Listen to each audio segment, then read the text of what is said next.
Back in September of last year, I released a video detailing my thoughts on Nintendo's Switch Online subscription. A few people saw that one.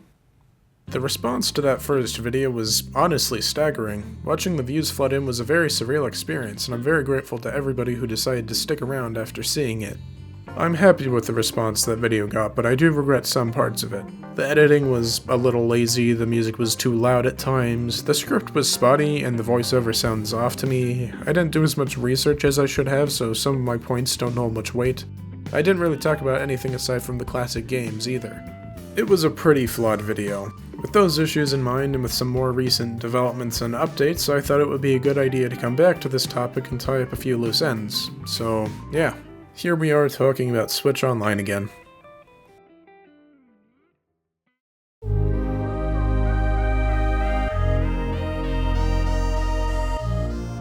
Overall, I wasn't too far off the mark when talking about the quality of the emulation.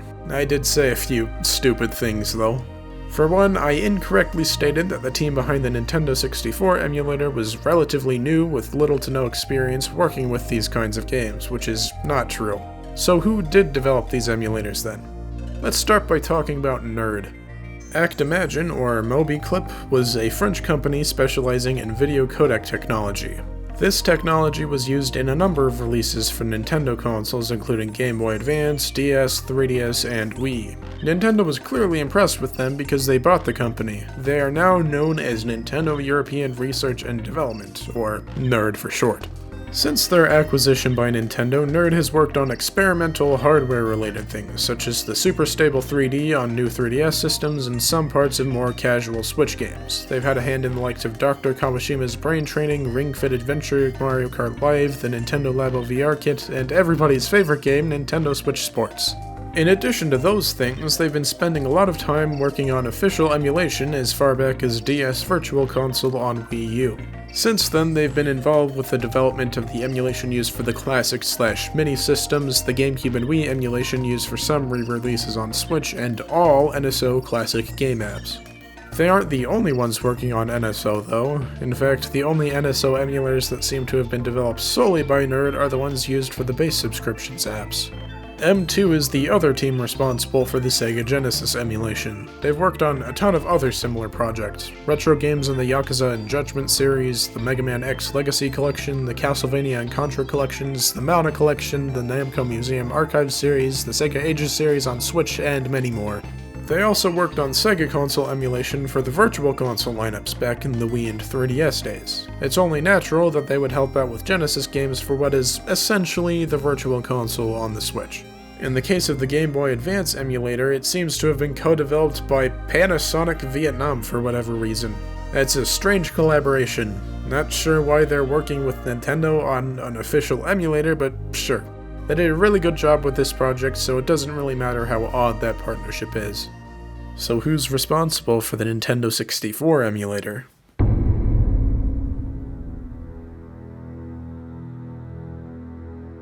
Oh.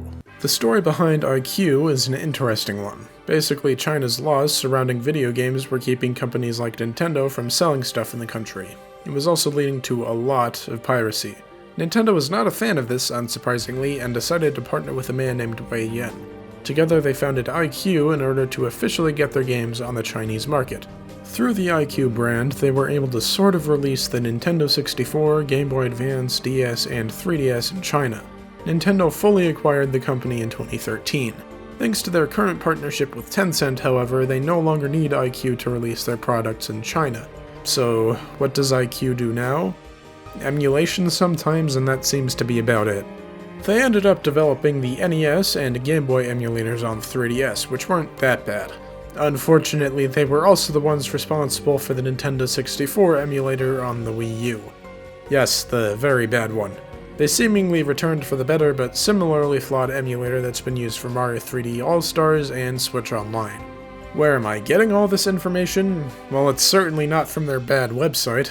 Instead, I'm getting it from Luigi Blood, who left a very informative comment on my previous video. They do a lot of things, including data mining the Nintendo Switch Online apps. While doing this, they've discovered many revealing things about the Nintendo 64 emulator. I was previously aware of some of this, but I didn't explain it all very well, and there are some things that I just didn't know before at all. So let's take a bit of a deep dive into the Nintendo 64 Switch Online app. The emulator is actually very similar to the one used on the Wii U.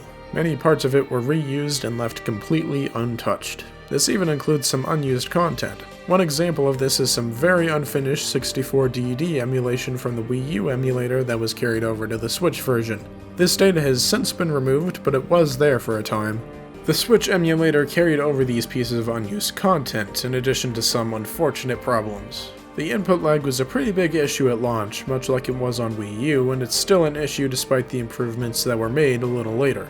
There was also the infamous Darklink room in Ocarina of Time's Water Temple. The bugged texture of the water first appeared on the Wii U, though the issues with the fog and the reflection in the water didn't pop up until the Switch release. So the base emulation is quite flawed. It's not very accurate, and it leads to some visual bugs and gameplay issues. To fix this, the developers have used Lua scripting to hack the games and get them to run a certain way.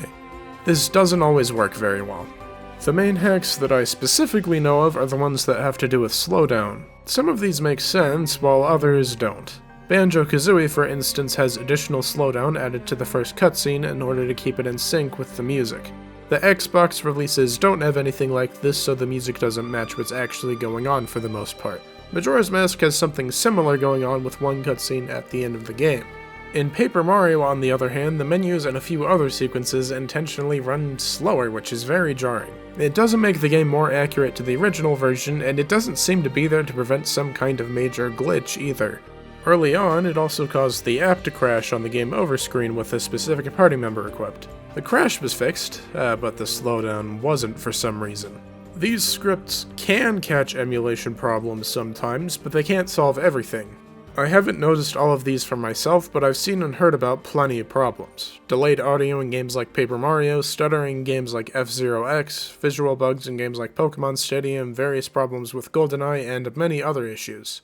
Some of these have been fixed to an extent, but if the base emulator itself was overall better, they probably wouldn't need to use Lua scripts to try to fix all of these little issues. Thankfully, things haven't gotten as bad as Ocarina of Time was at launch, is what I would have said before the major June update. When Perfect Dark was added to the service, many emulation issues came with it. Action music for some sections of the game just won't consistently play on higher difficulties. Texture mapping is bugged in some areas. The frame rate is very unstable, even though it is higher at times than the original release. Light effects go through solid objects for some reason.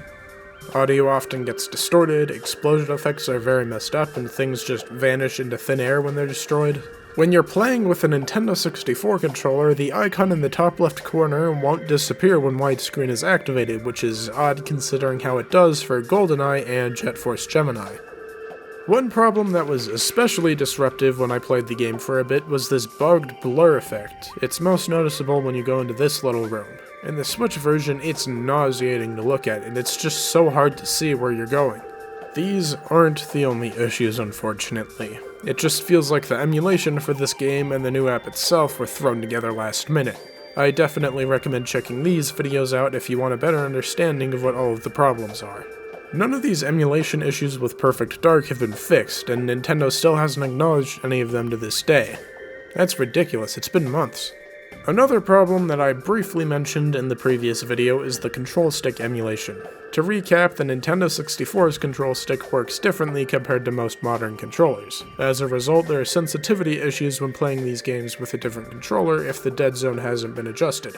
The developers of the emulator haven't done that, and they don't give the player an option to do that either. This leads to more than a few problems. A good way to show this is with Mario 64. If you slowly push the control stick forward on the Pro Controller, Mario will start fully running earlier than he should. This leads to a lack of precision, which is going to make some of the later levels harder to navigate without dying a lot. Mario 64 isn't by any means the only game to suffer from this sensitivity issue, and it's honestly way worse in other cases.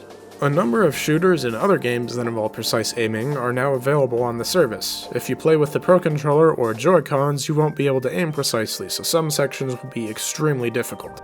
F-Zero X is a fast-paced and very difficult racing game that requires precision.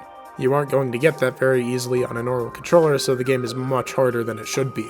This was already an issue with the Virtual Console emulators on previous systems, so it's not all that surprising that it's still here. That honestly makes it worse though. They've been emulating Nintendo 64 games for decades at this point, and they still haven't patched up this major problem. They really need to fix it soon. While data mining the app, Luigi Blood also discovered a few cut features that would have improved a number of other issues. Frustratingly, there's an unused menu option that shows that at some point in time they were planning to allow you to adjust the controls. That's very cool. Why is it unused? The Nintendo 64 had a very weird controller. Most games were designed with that weirdness in mind, so they play very well with the original controller. A lot of them don't play very well with just about anything else though, unless you have the ability to change the button mappings. You may point to the button mapping option in the system settings menu, but that's not enough. The inputs for C up and C right require you to either hold ZR and use the face buttons, or use the right stick. You can't register a button combo or a directional input on the right stick to a button, so you're all out of luck if you want to streamline those inputs. There's also the fact that you have to go all the way over the system settings menu to switch between custom and default control schemes. If you could just save a control setup to any game like you could on the Wii U, everything will be so much better. There is one way to fix the control issues though. You just have to get your hands on one of these bad boys. That'll be $50, please. Oh, and you do have to have the expansion pack for that. I like having the option to buy these controller replicas, but it's really stupid that you have to if you want to play these games without control issues. You shouldn't have to get a $50 controller to play Zelda without having to worry about weird button mappings or an overly sensitive control stick. The controller pack situation is also not great. This add-on was used to store data for a number of games. For example, it's used in Mario Kart 64 to store ghost data for time trials. It's also used to visit somebody else's Animal Crossing town on your own console. In some games, it's even required to save progress. Some of those games are already available, and they suffer without this feature. You can't save ghost data at all in Mario Kart, and you have to use save states if you want to save your progress in games like Winback. This is already pretty bad, and it's only going to get worse as more games that use the feature are added. Then there's the transfer pack. With this add-on, you insert a Game Boy game and unlock a number of features in Nintendo 64 games that support it. The main titles that use the transfer pack are the Pokemon Stadium games, which let you bring your Pokemon from the mainline titles over to these spin-offs, among other things. The transfer pack is also used in other titles, mainly the Mario Sports games. There are 4 extra playable characters and 6 extra courts in the Nintendo 64 version of tennis. These will all unlock if you've met certain conditions in the Game Boy Color release and then use the transfer pack. There are also 4 additional playable characters in Mario Golf that unlock under similar conditions. All of this stuff is completely inaccessible. There's no way to see them normally at the moment. That's very frustrating. They probably could have unlocked them all by default, but they didn't. Here's how I would add all of these features. When you open up the system menu by pressing the minus button, there will be 2 new options. The controller settings tab will open up a little menu that lets you adjust the button mapping for the specific game you were just playing. It will also have a control stick sensitivity thing that you can adjust to your liking. The change pack tab should be pretty self-explanatory. You'll have the option of using the Rumble pack, which is currently on by default, the controller pack, or the transfer pack. You'll have a few controller pack slots for each game that uses it. There will also be an option to send the data from one of your controller packs to a friend, which would be an awesome way to share things like Animal Crossing towns and Mario Kart records. When you select the transfer pack, you'll be asked to pick a game to insert from the Game Boy app. This will read all of your save data from that game to be used in the Nintendo 64 app. I'm not sure how feasible or easy adding these features would be. If it is at all possible though, it's absolutely worth it, and the developers from IQ and Nerd try to add them as soon as they can. Overall, my opinion on the Nintendo 64 emulation has definitely changed after seeing some of these cut features and continued problems. It's still better than it was at launch, and it's way better than it was on the Wii U, but there's a lot that needs to be fixed, and more attention needs to be given to the remaining issues. They probably need some outside help. I think it might be a good idea to bring in some developers of community-created emulators or the people behind other emulators, even though it might be hard for Nintendo to accept that. It honestly might be necessary to start development over from scratch, too. I get that they spent a lot of time on this emulator over the past decade, but I'm not totally sure how salvageable this is. With all of those Nintendo 64 problems out of the way, I have a little bit of unfinished business with the other apps. A number of games on the NES and Super NES support 4 players thanks to the multi-tap accessories. A couple of these are on NSO right now, so naturally they'd support full multiplayer, right? No. No, they don't. The Super Nintendo's multi-tap is actually technically connected, so it should be possible to play with more people than usual. For some reason, though, the app itself only accepts 2 controllers at a time. This is a pretty big oversight. There was some updated NES multi-tap data in a recent update for that app, so maybe they are fixing that now.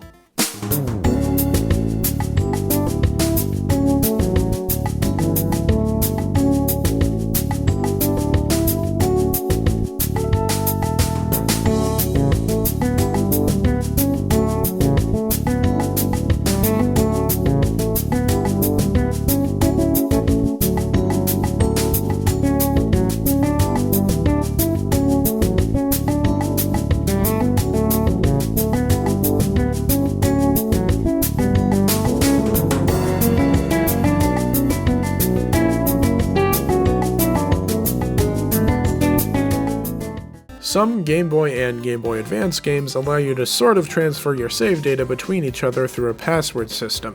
In the case of the Zelda games, these aren't too long, but in the case of Golden Sun, the password can be as long as 260 characters. Thankfully, you don't have to use the passwords for these games, so long as you have another Switch and another user with the save data you need, or a friend to connect with that happens to be in the exact same situation as you. That's stupid. The Fire Emblem games handle this much better in the Japanese app. By linking the Binding Blade with its prequel, you'll basically skip the tutorial and unlock a bit of extra content. I believe this originally could only be done with a link cable. With no solo option, they added a feature that simulates the link cable functionality on one system. Since you can just use passwords, they probably didn't feel the need to implement this feature for Golden Sun and Zelda. That's kind of dumb. If some version of the feature already exists, I don't see any reason to not implement it for other games that could greatly benefit from it. It would be so much more convenient. This is a much less important problem, but whatever. The Game Boy app allows you to use 3 different color options for normal Game Boy games. The green of the original Game Boy, the monochrome of the Game Boy Micro, and the color of the Game Boy Color. This is all very nice. They've already gone this far though, so it feels like a bit of a missed opportunity to not feature the Super Game Boy as a display option. It's not necessary, but some games do make use of it for better visuals and sound and stuff, so it would definitely be a great addition. Another random and honestly worthless issue with the Zelda Oracle games is the lack of GBA support. Originally, you can unlock an advance ring for playing the games on a GBA system. These do absolutely nothing though. They're just there to say, oh look at me, I played the old game on the new system, I'm so cool. It's a small piece of missing content I guess, but it's nothing to write home about and I don't think anybody's seriously upset about it. Yeah, I'm totally scraping the bottom of the barrel. The lack of full multiplayer support in the NES and SNES apps is a shame. It would be nice if they streamlined the data transfer features for those Game Boy games. I guess Super Game Boy support would also be a very cool addition. Overall, though, everything that isn't Nintendo 64 is pretty solid as is. Those N64 apps really do need to change, though. They can't keep going like this.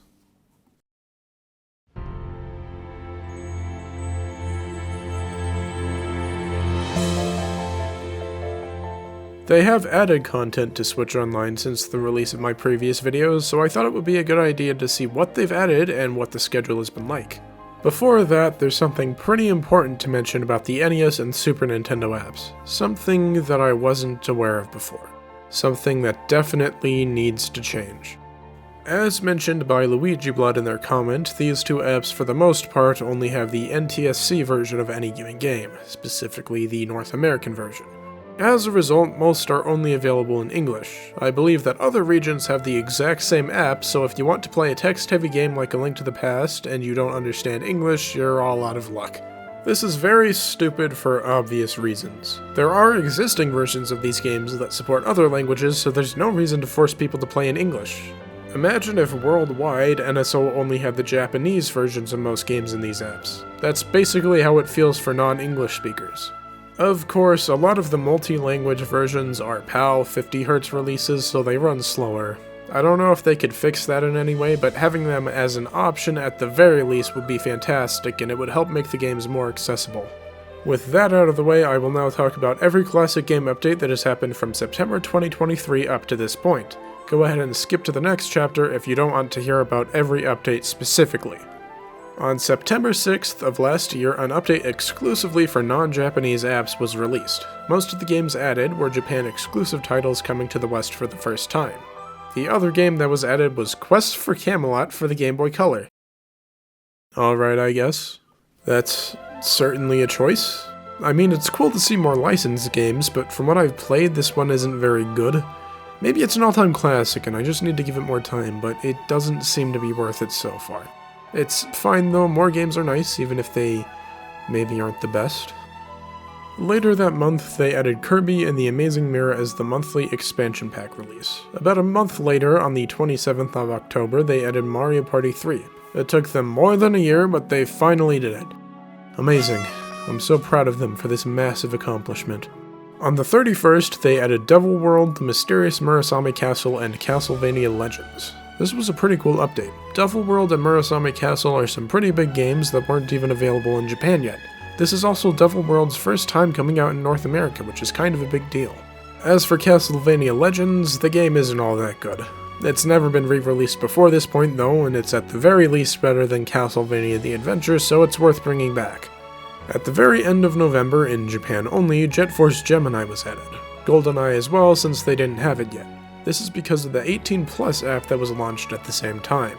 Despite their more tame classifications of T for teen here in North America, both of these games got a 0Z rating in Japan, which is the highest it gets. In order to avoid giving the app that can play Mario and Pokemon games the equivalent of an M rating, they just made a separate one. I previously said that I thought it would be very unlikely for games such as Conker's Bad Fur Day or Perfect Dark to be added to the service, as that would increase the N64 app's age rating. When I found out about this, though, I realized that they would probably just be able to make a separate app that has a mature rating. Turns out that they did exactly that, but more on that later. About a week after that, we got Jet Force Gemini internationally, in addition to 1080 Snowboarding and Harvest Moon 64. That's a pretty substantial update for this app, I really wasn't expecting that. On January 17th of this year, both Golden Sun games were added. That's great, because I was worried that The Lost Age wouldn't come out for a while. I haven't played much of Golden Sun yet, but it sounds like the first game is incomplete on its own, so it's good that we got them both at the same time. On February 21st, we got a whole bunch of classic Rare games. Snake Rattle and Roll, RC Pro-Am, Battletoads and Battle Maniacs, Killer Instinct, and Blast Corps. That's pretty cool. I wonder what Japan got.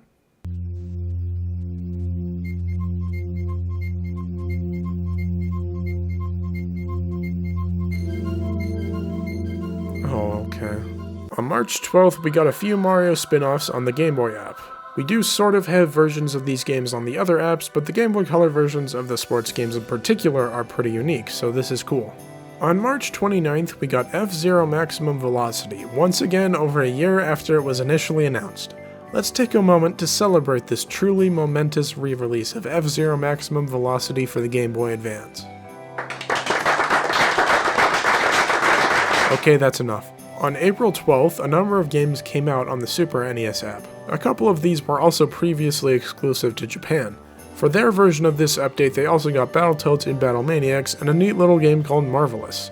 This was the first game that Zelda producer Eiji Aonuma ever directed. That's awesome, I sure wish I could play it. On April 24th, we got a surprise Nintendo 64 drop. Japan just got Blast Corps, but we got a couple of more obscure titles, those being Iggy's Wreckin' Balls and Extreme G. I did mention that I wanted some more obscure games from the Nintendo 64, so that's pretty cool. Iggy kind of scares me, but that's okay. The May 15th update was a pretty big one for the Game Boy. Super Mario Land, Alleyway, and Baseball, 3 of the original system's launch titles, were finally added. Japan also got The Frog for Whom the Bell Tolls, all of this after over a year of Game Boy games being a part of the service. There was no expansion pack drop in May. On June 6th, they had a massive update for the Game Boy app, adding almost all of the Game Boy Mega Man games. That's pretty cool, I think. June 18th, the date of that month's Nintendo Direct, saw the release of Metroid Zero Mission and A Link to the Past 4 Swords. In addition to that, the mature-rated Nintendo 64 app was released with Perfect Dark and Turok Dinosaur Hunter. On July 4th, a large number of NES and Famicom games were released. These included Solar Jetman, Mach Rider, Donkey Kong Jr. Math, and Urban Champion, the greatest game of all time.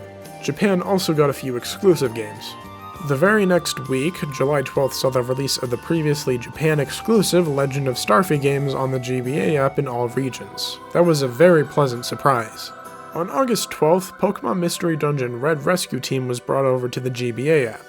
I'm a little conflicted on this. I've heard that the game is pretty good, and it's cool to have this version back, but there is a remake of the Rescue Team games that came out on the Switch back in 2020.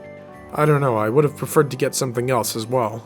During the August Partner Showcase Direct, the NES version of Tetris was announced to be coming to NSO. In winter. Come on, guys. On September 17th, an update containing Battletoads Double Dragon and 3 other games that were originally Japan exclusive was released. Japan's update was a little different, but overall it wasn't anything too crazy. And finally, the other 2 F-Zero games for the GBA headed to the service on October 11th.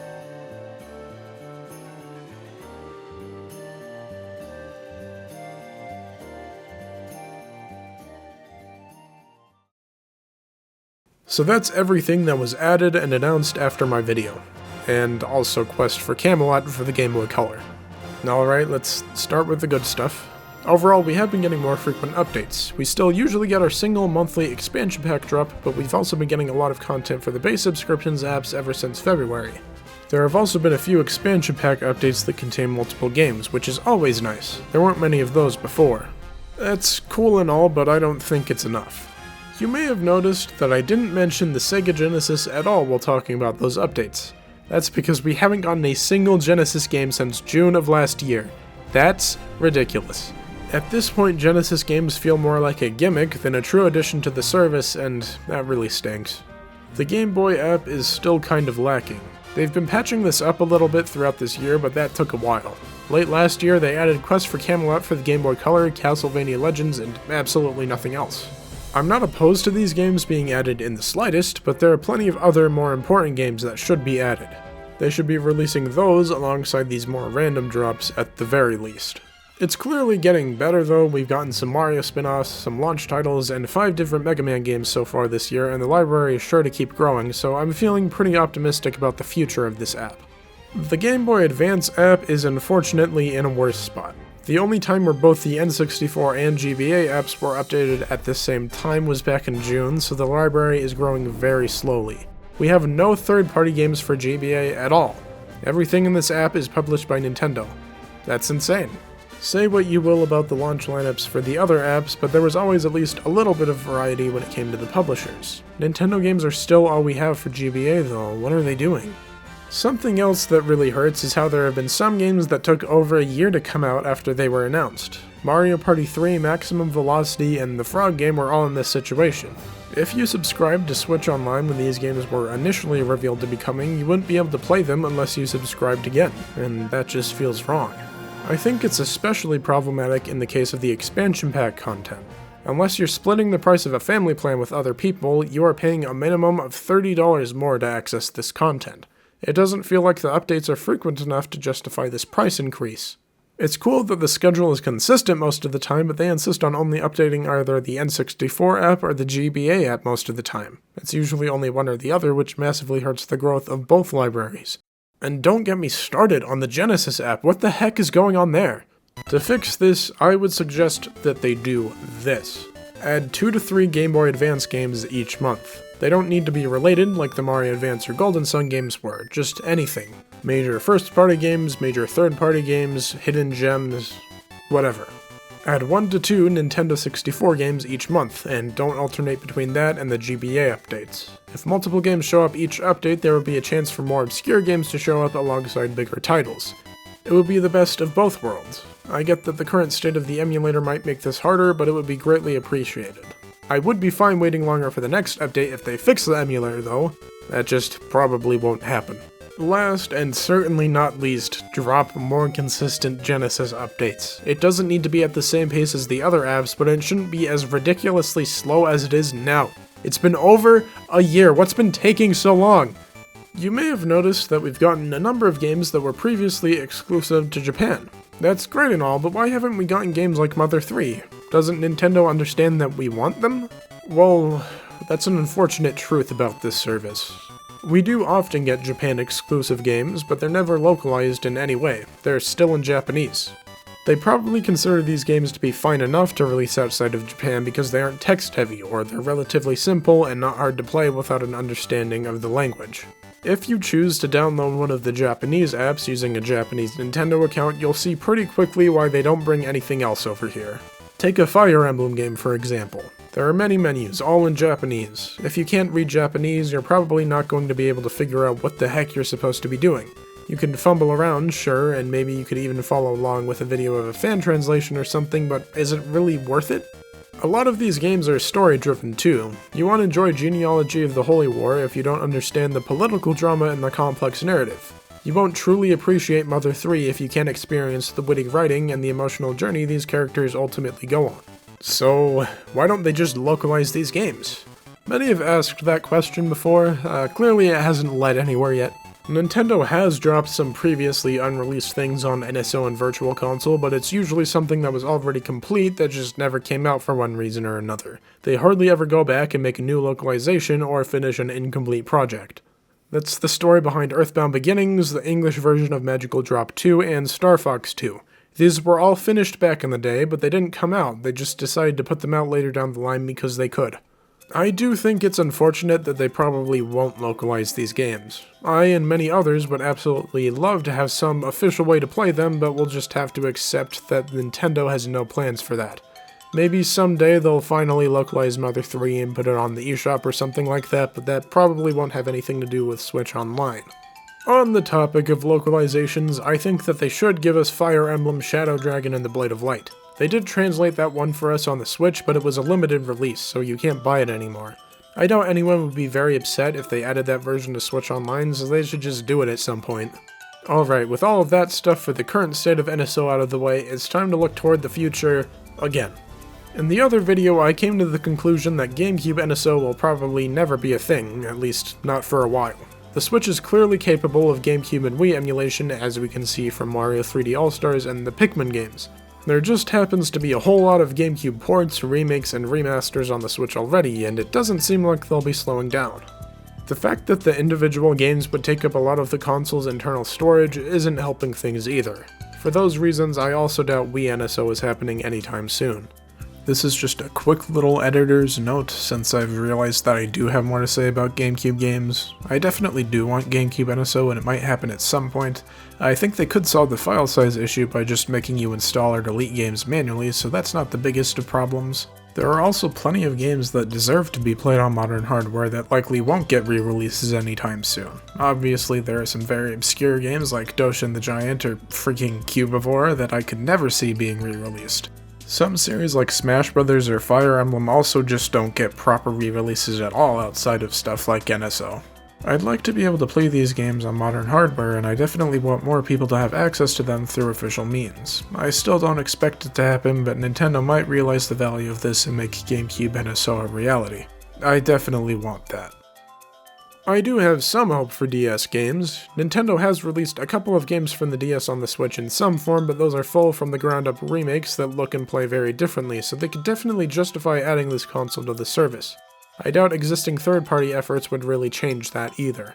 I did say before that there would be problems with getting the games to be fully playable. My opinion has changed a little bit though. A believable source shows that the mic wouldn't be a problem for the next system, which is something that I worried would prevent a lot of important DS games from coming to the Switch. Shortly after the Switch successor was kind of announced, people found some shipping details for the console that revealed some features. One of these features was a built-in microphone for the console. That means that they wouldn't need to do anything weird to get the mic to work.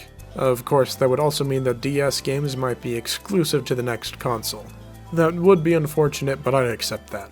That's one problem solved, but I'm not totally sure how comfortable the games would be to play. There are some releases that prove the possibilities of DS emulation on the Switch, but there are other games that use the touchscreen much more extensively, and I'm still not sure how well that would work. We haven't actually seen the next console yet, so there's a chance that it could have some features that would improve playability. We'll just have to wait for the Switch 2 to be revealed tomorrow. Regarding the DS app's launch lineup, I predict that it would look something like this. Aside from the DS, I'm not sure what other systems could be added. They might bring in more third-party consoles, TurboGrafx-16 or Sega Master System probably, but I'm not sure. Looking at the state of the Sega Genesis app, I don't even know if it's really worth it. Regarding other Nintendo consoles, I definitely don't think anything past the DS is feasible. It's possible that they could bring in games that were released for the 64DD or the Satellaview, but I unfortunately doubt it. All of those games would likely be Japan exclusive anyway, so it probably doesn't seem like a worthwhile addition to them, even though we would like it. The only other idea I have is Virtual Boy. There are hardly any games for that system, but Wario Land is good, and I would like to have some official modern way to play it. They usually don't like to bring up the Virtual Boy unless it's a joke, though, and then there's the 3D issue. The Virtual Boy dream is deader than dead. Apparently they do have Virtual Boy emulation working on the Switch at the Nintendo Museum, so there's a chance that he'll come home.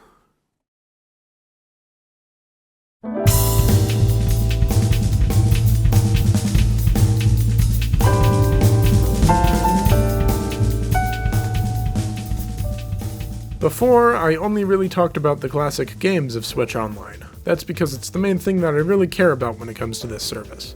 I should probably cover the other features and bonuses that come with the subscription though. The main perk of Nintendo Switch Online is, shockingly enough, the ability to play your Nintendo Switch games online. There was no extra fee for this on any previous Nintendo console, so many were understandably upset when this announcement was made. Still, there was some hope. Online play was infamously bad in games like Smash Bros. Before, but there was a chance that things could improve when we started paying for it. Unfortunately, that never actually happened. Despite the new subscription model, Nintendo didn't change their approach to online play, and the service is much worse for it. Mario Kart and Splatoon's online modes are just as rough as they were before the service, and online Smash Bros. Is still one of the worst experiences you could ever have playing a video game. Really, these continued problems aren't a direct problem with Switch Online. If you look at the 99 games, for instance, it's clear that Nintendo games can have good online play. So why is it so bad in most of their other games? For the most part, Nintendo games use peer-to-peer networking. Basically, this means that each player in, say, a game of Splatoon will communicate directly with each other rather than connecting to a server or something like that. A lot of people see this as a bad thing, but for some games it is the best solution. Take a one-on-one fighting game, for example. There are only 2 people in any given match, so there's not really any problem with using the peer-to-peer model. In fact, it's better. The problem with most Nintendo games using peer-to-peer is that they usually have more than 2 people in any given setting. Races and battles in Mario Kart are going to have up to 12 playing in the same game. Turf Wars and Splatoon are going to have 8 people. While you can choose to play 1v1 matches in Smash Bros., it supports up to 4 people. Using peer-to-peer in these settings is not ideal. They could use dedicated servers. The main drawback to this would be the cost, but there is this interesting little subscription service that we pay for yearly called Nintendo Switch Online. Wouldn't it be worth investing in these servers if it made the online experience that we pay for better? It's not like they don't ever use dedicated servers. The 99 games have them. These do support 99 players though, so servers are definitely necessary. Maybe they don't see the comparatively less packed games like Mario Kart and Splatoon to be worth using servers for, but I don't know. They just need to figure out how to make it better, and servers could be a great solution.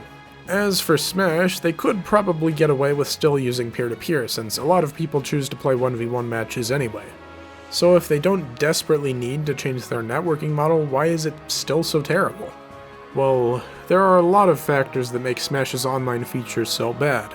Your preferred rules don't always take effect, the global Smash power system is pretty bad and a traditional ranked setup would have been better, the player base is pretty toxic, share content is,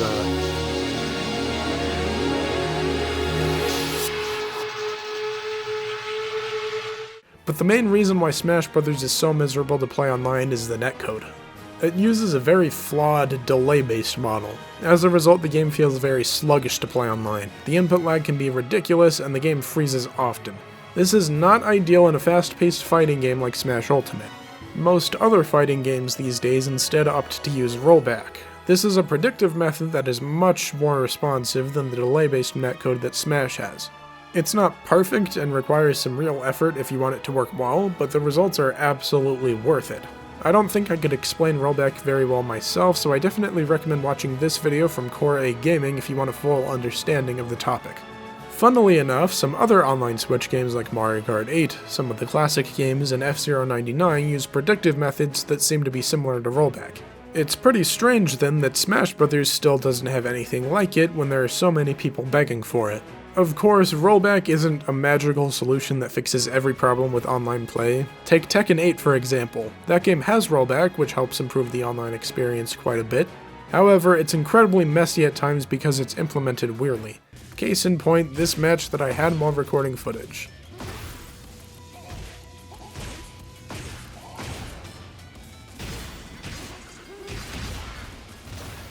Why? How? There's also Dragon Ball FighterZ, which is a game that I've never actually played, but I have heard about these problems. The game wasn't made with rollback in mind, but they eventually added it thanks to popular demand. Unfortunately, this led to a lot of weird bugs and other problems in the online experience.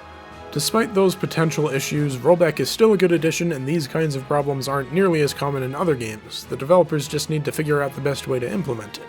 Now, Sakurai did mention back in 2020 that they looked into adding rollback to Smash, but there were some major side effects that caused them to stick with the current solution. I wouldn't be surprised if they were running into issues with the Switch's memory or the game engine or something like that, but I'm not totally sure. Whatever the case, there is no rollback, and the online experience is still bad. It's so bad. I hope they decide to look into rollback again in future games. It's definitely too late to be brought into Ultimate, though. The classic games do also allow for online play. I haven't tried this out in years, and the only time I did, it was with a friend that lived relatively close to me, so I don't have a lot of bad experiences with the feature personally. I have seen other people do this though, and yeah, it's not great. Nintendo 64 games in particular are basically unplayable when you try to connect with someone from a different region.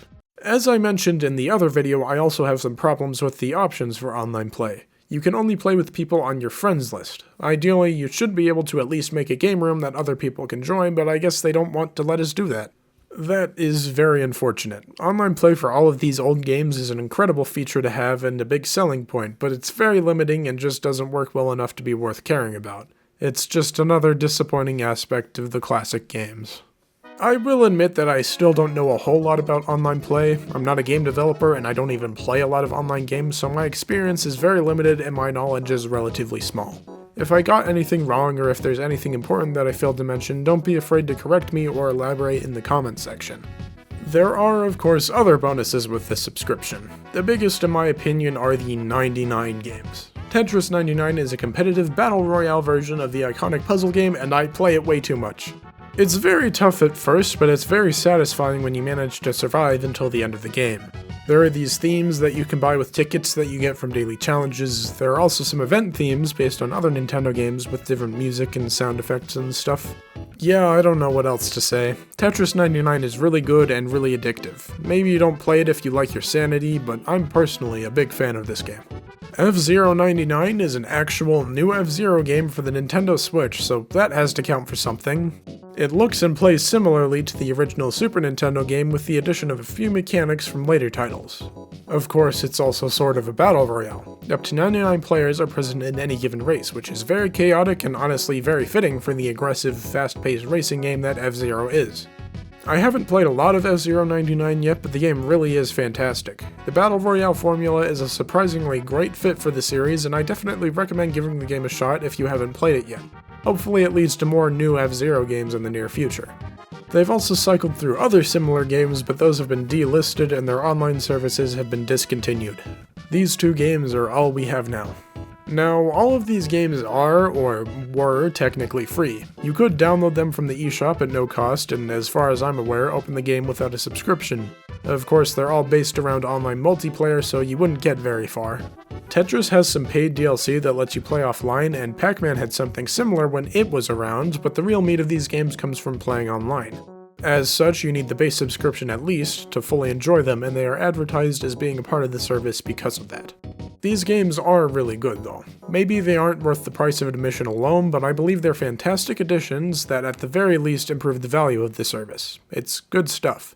It's just unfortunate that they could pull the plug on them at any time. When it comes to the expansion pack, there are a few pieces of DLC content that come with the higher tier free of charge. These are Splatoon 2's Octo expansion, Mario Kart 8's Booster Course Pass, and Animal Crossing New Horizons Happy Home Paradise DLC. I'm not too sure how I feel about this. This content is nice to have as part of NSO, especially since all three of these games have major online features and functionality. It feels a little random though, like, why only have these three? Why not have Splatoon 3's expansion pass as well? Why not have Tetris 99's DLC? Why is this the only non-legacy content that you get with the expansion pack? Octo Expansion especially feels like a strange addition. That DLC came out years before it was tacked onto the expansion pack tier, so people had plenty of time to get their hands on it beforehand. When it was added, I didn't really care because I already had it. The Booster Course Pass and Happy Home Paradise were announced to be included when they were initially revealed, so those didn't feel like pointless additions to me. Right off the bat, I had the choice of gaining access to the DLC by purchasing outright, while also being able to enjoy it as part of the expansion pack. I definitely didn't feel that way about Splatoon. There's also the fact that DLC is just a weird thing to include. What if you don't own one or all of these games? Why do you care about this DLC that you kind of own if you can't play it? I sort of get it. Multiple full, relatively new games as part of a subscription that's cheap compared to what Sony and Microsoft offer feels like a lot to give away. Still, it's a little strange. I don't think they need to add more DLC or full games or anything like that. What they have now is fine enough. I feel that the legacy content and the online play are more important though, so they should focus on improving and adding more of that before thinking about DLC and stuff. Aside from all that, there really isn't much. There are user icons, I'm still a fan of those. It gives me something to use my platinum points on, and I also like changing my profile picture to something cool or funny that I like from time to time. There's a game trial system. Once in a while, they let you download and play a specific game or selection of games as much as you want during a set trial period. That's kind of cool, but they pick some stupid games sometimes. Like Among Us? You've probably already played Among Us and it's like $5 on the eShop. Uno? You definitely have Uno somewhere already. Suika game? That's like $3 on the eShop. NBA 2K? Absolutely not. That file size is ridiculous for the Switch. There are occasionally some good picks. I specifically remember that The World Ends With You was one of the game trials in late 2021. I ended up giving the game a shot just because of that, and I really liked what I played, so I got the game later. They just picked some of the most random stuff though, and they hardly advertise that the trials are even happening. There's definitely some real potential in these game trials. They can be used to highlight some great games that aren't as popular or well known. They could also be used to let people try games that don't have normal demos or anything like that. There would also be some real value in letting you try out new games when they come out through the trial system. They just don't increase the value of the service all that much in their current state. Game vouchers are actually pretty cool. If you happen to be subscribed to NSO already and you're interested in getting a few of the supported titles, you can buy a pair of vouchers and save some money. Back in May, I used game vouchers for the first time on Splatoon 3 and the Thousand Year Door. It was pretty cool. Definitely don't subscribe to Switch Online just for this though, and don't use your vouchers on $50 games. You might as well just buy them normally at that point. Cloud saves are obviously a really good feature. I don't think they should be tied to the subscription though, that feels very lame. Then there's also that new feature that they're teasing. I have absolutely no idea what that could be. This is another editor's note because things just keep happening. I'm here after the announcement and release of the Nintendo Music app, which is the 5th NSO-related thing since I originally recorded my voiceover a few weeks ago. This is getting very annoying to keep up with. The Nintendo Music app is one of the most substantial things they've done with this service aside from the legacy content. Nintendo has infamously been aggressive about taking down YouTube uploads of their music despite not providing an official alternative, but now they actually have. I've seen some people that have been pretty upset about this, and I kind of get it. I definitely would have preferred it if they just put their music on a normal music streaming platform like everybody else, and I do have a few gripes with the way they've handled the app, but I see this as a win anyway. There are problems though. They don't list the composers in the app, which is absolutely ridiculous. These are some of the greatest and most iconic video game soundtracks of all time, and they should respect the legends that created them instead of hiding their names. That is very upsetting to me. That's definitely my main problem, but there are still a few other issues. For one thing, it's only a mobile app. They should probably make a desktop or web version of this, or both honestly. The selection is also pretty lacking at the moment. The app only just came out and it does already have some of my favorite Nintendo soundtracks, but I'm worried that there's going to be a classic game style drip feed with the rest of them. Some series like Xenoblade, Smash Bros. And F-Zero aren't represented at all, and I'm worried that they won't be for a while. We'll just have to wait and see though. I'm definitely hopeful about this music app, and I do think it could become an extremely valuable part of the Switch Online subscription, but I'll have to see what the release schedule is like before I can say for sure.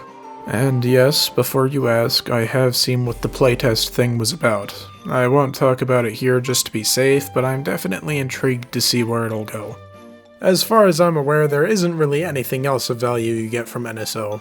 Online play still feels like it's just being paywalled. They have a lot of problems that need to be fixed before that sentiment can change. I appreciate the other efforts they've made to justify the price of admission. The 99 games are great, and some extras like the expansion pack DLC and game vouchers are nice, but I still don't find anything about the service to be quite as appealing as the legacy content.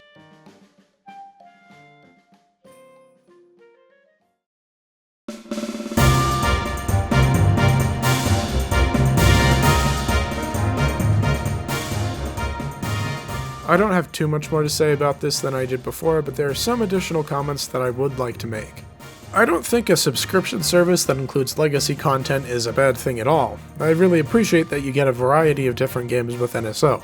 Back in the Virtual Console days, I rarely ever got old games, and when I did, I would only really pick up a game that I was more familiar with. With NSO, however, I find myself trying out a larger variety of games. There are plenty of titles, both big and small, that I just wasn't interested in before.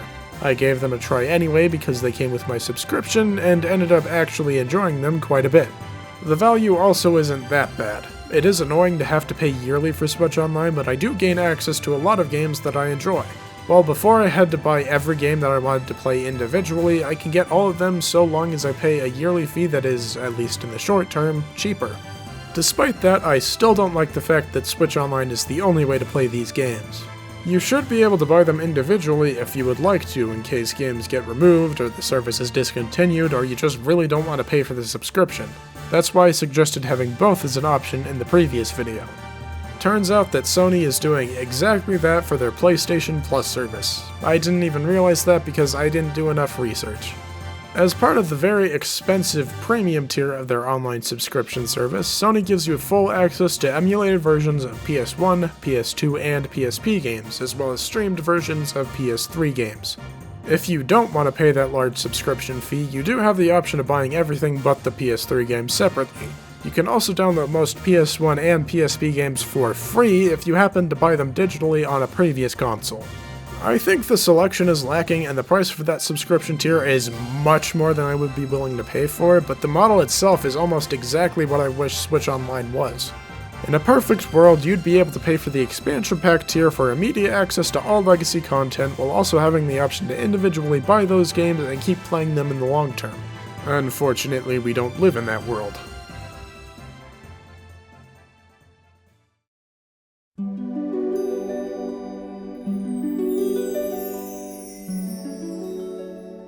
So, with all of those issues in mind, why do I care? If unofficial emulation and other fan projects exist and are better than Switch Online in many ways, why wouldn't I just turn to those? I constantly see people make these kinds of comments in discussions surrounding NSO, and it's always tough to answer. The thing is, they absolutely have a point. While making this video, I ended up checking out some of these projects, and I was really impressed. Ship of Harkinian is an unofficial PC port of Zelda Ocarina of Time, and it's absolutely incredible. All you have to do is provide a ROM of the game.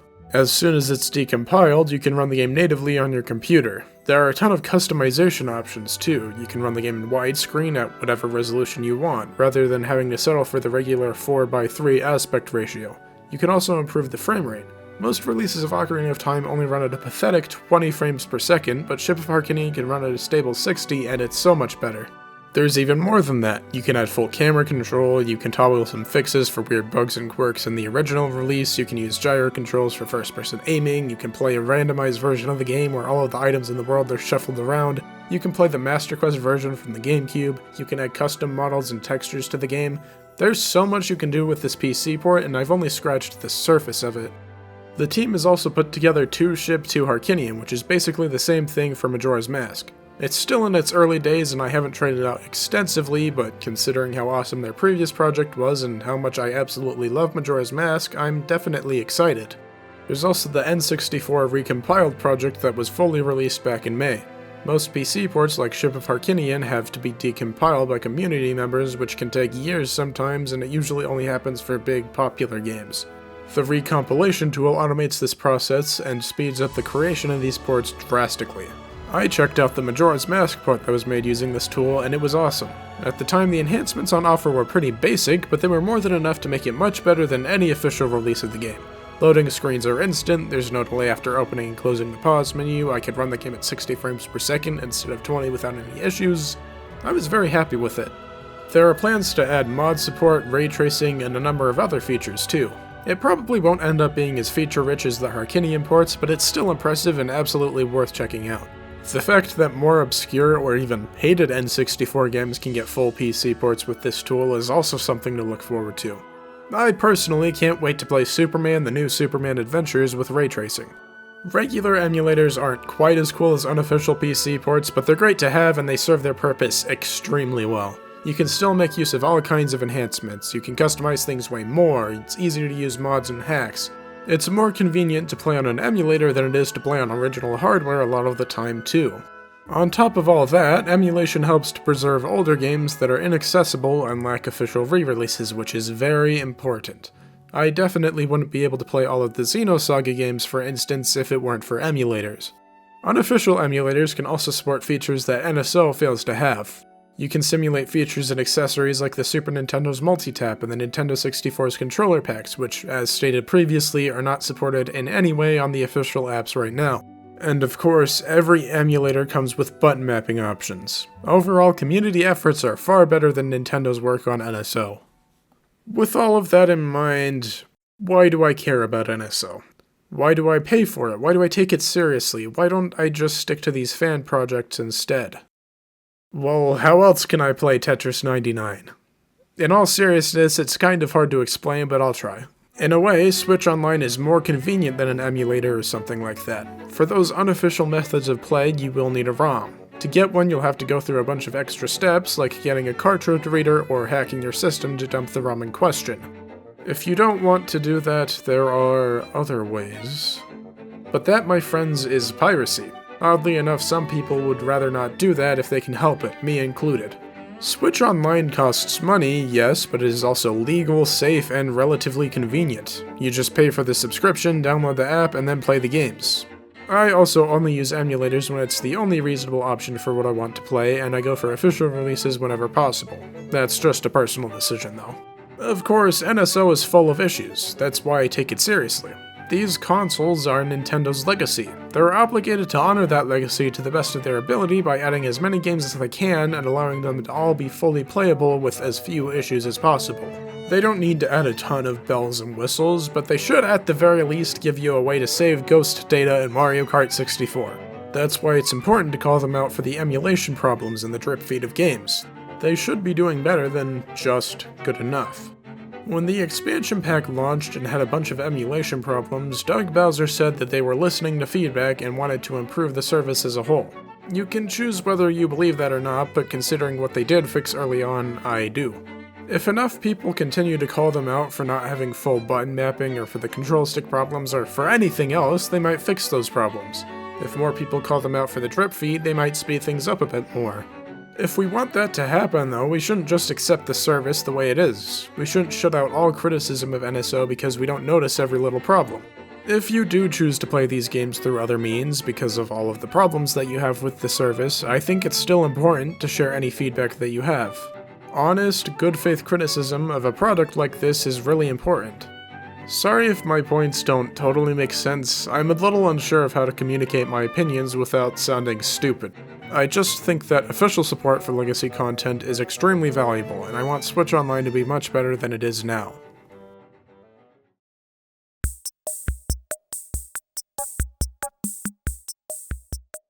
There were a number of comments on my previous NSO video that helped to correct or elaborate on things that I said. A number of them were also pretty amusing. I mentioned the Luigi Blood comment way earlier, but plenty of other people made good comments of their own, so I think it might be fun to take a look at them. Before, I said that the Super Mario Advance series didn't have a whole lot of extra content compared to the original games, but that was wrong and a number of people rightfully corrected me on this. While these games are largely based on the Super Nintendo versions, most of them have extra content, and all of them have a lot of small but meaningful differences in level design, controls, and whatnot. There's also voice acting, which is very weird but kind of cool. Mario 2 has some new content, Mario World is largely the same, but there are plenty of differences, and you now have the ability to switch to Luigi at any time. Yoshi's Island has a handful of new levels, in addition to plenty of other changes. Mario 3 is easily the most different of the bunch, with plenty of changes and a massive amount of new levels contained in the e-reader world, which is unlocked by default in the Switch version. I was aware of the e-reader levels beforehand, but I definitely underestimated the changes and new content in the other games. These versions are definitely worth checking out, and I'm glad that they're on NSO. Ninetales Plays brings up a good point. I mentioned that I didn't like how I needed to connect to the internet every week to open one of the classic game apps. It is admittedly small and nitpicky, but I have dealt with it before and it's kind of annoying. I came up with a hypothetical solution for this, where the expiration date for your subscription would be stored on your system, and you would only be prevented from using the app if that date had passed. What I didn't take into account was the fact that you can change your Switch's date and time whenever you want. A lot of people will want to do this for some games like The Thousand Year Door, or, more likely, Animal Crossing. In this hypothetical universe, if somebody decided to change the date too much, there could be trouble. So, while I do wish there was a better way to handle this, and I find it annoying sometimes, Ninetales Plays is right. And I am a fool. Super Cyclone mentions that a fast-forward feature for the emulators would be a pretty helpful feature for RPGs in particular. I can personally say from experience that this would be a good thing. I've played through the older Xeno games on an emulator, and those can be pretty frustrating at times. Being able to speed the game up when I needed to make a trek through a large area when grinding or during a battle with slow animations definitely improved my enjoyment of those games much more. Not all RPGs are like that, but it's still a good feature to have just in case. A few people gave some corrections on my comments on Dinosaur Planet. I definitely messed up when talking about that, so let me fix that mistake. Dinosaur Planet was an action-adventure game that was being developed by Rare for the Nintendo 64. The game was infamously turned into Star Fox Adventures after Shigeru Miyamoto commented on the similarities to his series when checking in on development. The final product ended up being pretty divisive. Some enjoyed the game despite the weirdness, while others had gripes with the structure and felt that the Star Fox elements were out of place. In 2021, an early build of Dinosaur Planet was discovered and unofficially released on the internet. This was a very good day for people that weren't a fan of how the game actually turned out. Contrary to what I said, however, this prototype was not finished, far from it. It's in a strange state where it's kind of a Star Fox game while also still kind of being Dinosaur Planet as it was originally envisioned. There are a lot of bugs and glitches too, and much of the game is unfinished or inaccessible without cheats. Long story short, it's far from being in a state where it could officially be released, unlike Earthbound Beginnings and Star Fox 2. It wouldn't be worth the effort for Nintendo or Rare to actually finish and restore the game. It's cool that this prototype was released, but this is as close as we'll get to actually playing Dinosaur Planet. I'm sorry if I caused any confusion with my poorly researched claims. Mayonnaise Doctor commented that the UI of the Switch Online apps is really bad. I don't really have much to say about this comment other than, yeah, I agree. If you could make folders or something at the very least, it would be a lot better. Levi Oren poked fun at the way I pronounced the title of the 5th mainline Fire Emblem game. Yeah, I messed up. I just looked at the Japanese box art to find out how to pronounce it. It has katakana that reads Torakia, so I assumed based on this information that it would be pronounced Trachea in English. However, there is a video of Fire Emblem Heroes characters saying the names of every mainline game, and yeah, they pronounce it Thracia 776. Thracia 776! Thracia 776! Thracia 776! Thracia 776! Thracia 776. I should have looked into the proper English pronunciation more. Z Lunas and Mari Izu commented on the strange lack of specific games in a few series. Some other series like Wario Land have the same issue. It is strange that they choose to skip games entirely for some reason. If at all possible, they should try to release all of the games at once, or at least release them in order, but I guess they don't want to do that sometimes. A number of people were absolutely disgusted by my horrible Game Boy Tetris gameplay. Yeah, that's fair. Zer Trent says Switch Online's classic library, what's that? You mean the Panel de Pon app, right? This is true. A few people compared me to Donkey of all people. Okay, let me apologize first, but I cannot help but imagine sophisticated video game Donkey when listening to your voice. There's no way you're not Donkey without the adrenaline. I swear this is an alternate channel or something. You sound like the white version of Donkey lol.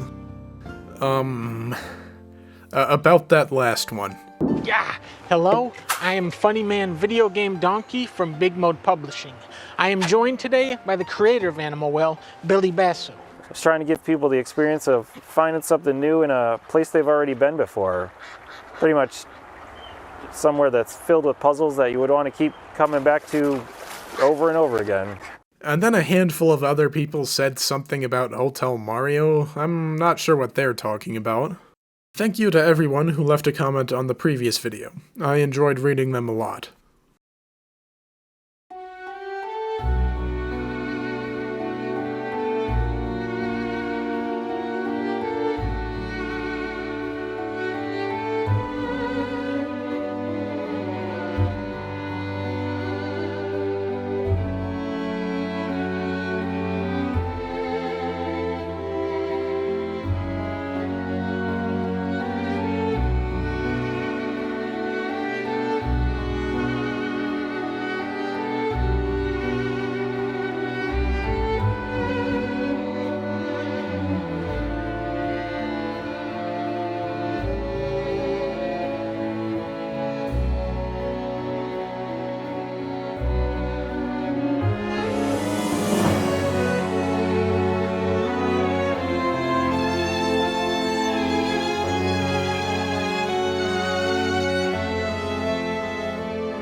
My goal with that last video was to give thoughtful criticism without writing the whole service off as complete garbage. I feel that too many people get overly defensive because they enjoy the service and don't notice or care about the problems. Others just angrily bash it because they think it's stupid. Ultimately, I respect whatever conclusion you come to, whether you happily subscribe to NSO or play these older games through other means. I just hope that you can understand why some people want the service to be better than it is and what things need to be changed. Despite my regrets with the previous video, I'm still glad that I made it. It was my first real, high-effort YouTube video. Before that point, my content creation efforts mostly consisted of a bunch of Kingdom Hearts clips, a Neverhood Let's Play that was bad enough for me to delete it, and an assortment of other random junk. With that Switch Online video, I put a lot more effort in, and I'm proud of that despite it all. I'm definitely glad that I've been able to revisit Switch Online links to this video too. I feel like I can much more confidently explain what I like and dislike about the service. I strongly doubt that my thoughts will change the way Nintendo handles it even slightly, but I hope that those who watch this video will come away with more information and understanding than they had before. I expect that I won't be making another Switch Online video like this again. I think I've exhausted all of my thoughts for the time being, and unless something changes drastically, I don't see the need to go this in depth if I do talk about the service in the future. I'm not sure what I'll do next, but I have a number of ideas. We'll see what happens. In any case, thank you for watching this video. I hope you enjoyed it at least a little bit.